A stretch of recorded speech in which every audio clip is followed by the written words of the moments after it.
केजरीवाल डरे हुए हैं। वो जानते हैं उनकी गिरफ्तारी कभी भी हो सकती है।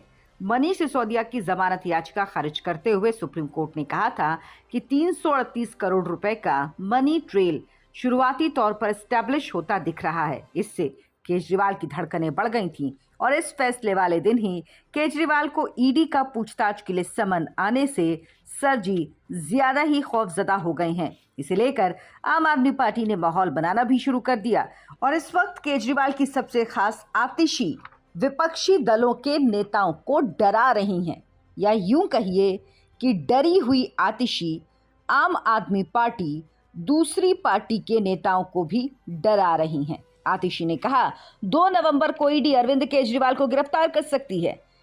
अब आतिशी जी, तारीख तो पता नहीं, लेकिन एक बात तय है कि अरविंद केजरीवाल 2024 से पहले ही जेल की सलाखों के पीछे होंगे।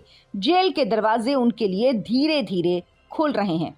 आतिशी ने आगे कहा, इंडिया अलायंस के बाकी दूसरे नेता भी गिरफ्तार होंगे। अगला नंबर झारखंड के मुख्यमंत्री हेमंत सोरेन, बिहार के डिप्टी सीएम तेजस्वी यादव, केरल के सीएम पिनराई विजयन, तमिलनाडु के मुख्यमंत्री एमके स्टालिन और बंगाल के मुख्यमंत्री ममता बनर्जी का है। अब आतिशी ने ये जो नाम लिए उनमें ज्यादातर पर सीधे भ्रष्टाचार के मामले चल रहे हैं।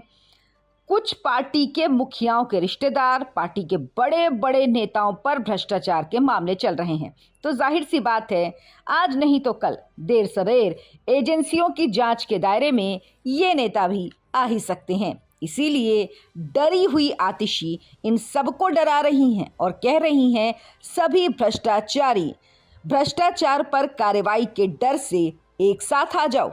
अरे भाई, आप साथ आए या ना आए, इससे क्या फर्क पड़ता है? जो कार्रवाई हो रही है वो तो होती ही रहेगी। आतिशी ने आगे कहा, नरेंद्र मोदी को अरविंद केजरीवाल से डर लगता है। चुनाव में बीजेपी आम आदमी पार्टी को नहीं हरा सकती, इसीलिए सीनियर नेताओं को एक एक कर जेल में डाला जा रहा है। आतिशी जी, आप सदमे में हैं, इसीलिए कुछ भी बोल रही हैं। यूपी में आम आदमी पार्टी के लगभग सभी उम्मीदवारों की जमानत भी जब्त हो गई थी। आपको याद होगा शायद। गुजरात में आपने चुनाव लड़ा, बीजेपी को फायदा हुआ, कांग्रेस को नुकसान। इसीलिए आम आदमी पार्टी से अगर कोई डरता है तो वो कांग्रेस है, जिसके वोट बैंक पर आपने दिल्ली, पंजाब, गुजरात हर जगह डाका डाल लिया है। खैर, सरजी का जेल जाना तय है, इसीलिए इन सब अनाप शनाप बातों को छोड़िए और सोचिए केजरीवाल के जेल जाने के बाद दिल्ली का सीएम कौन बनेगा? सुनीता केजरीवाल, अरविंद केजरीवाल की पत्नी, या पार्टी में भी कोई नाम बरकरार है कहीं?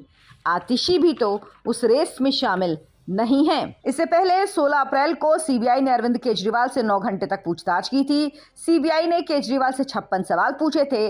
तब केजरीवाल ने पूछताछ के बाद कहा था, सीबीआई ने जितने भी सवाल पूछे मैंने सभी के जवाब दिए, हमारे पास छिपाने को कुछ नहीं है। तो सर जी, अभी भी जाइए और सब कुछ बता दीजिए, क्योंकि अब कई ऐसे सबूत हैं ईडी के पास जो ये साबित करते हैं कि इस पूरी साजिश में अरविंद केजरीवाल भी शामिल हैं।